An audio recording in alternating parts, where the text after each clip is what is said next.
107 Apple Store workers in Atlanta have filed for an election with CWA as the big brand retail revolution rolls on. Way to go, ATL. Which side are you on? Which side are you on?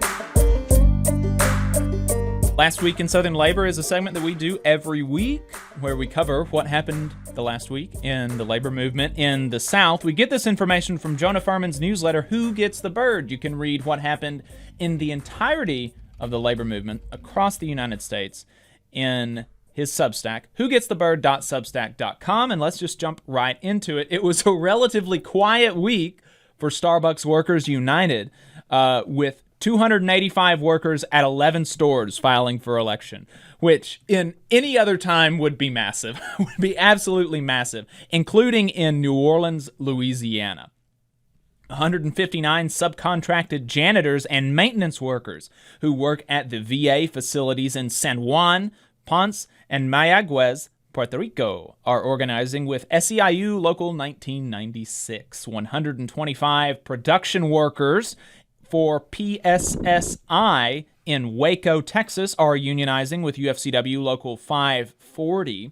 And not to be beaten to the punch by the Workers United campaign in New York City that went public last week, 107 Apple Store workers in Atlanta have filed for an election with CWA as the big brand retail revolution rolls on. Way to go, ATL. Yeah.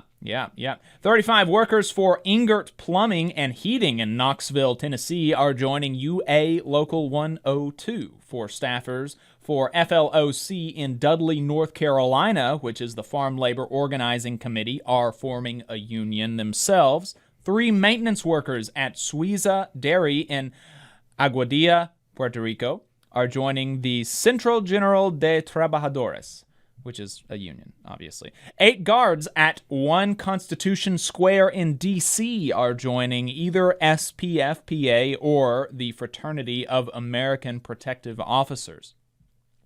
In election wins and losses, 10 workers at the General Hospital in Castañer, Puerto Rico, deadlocked 5-5 in 2 votes on whether to join 1199 SEIU.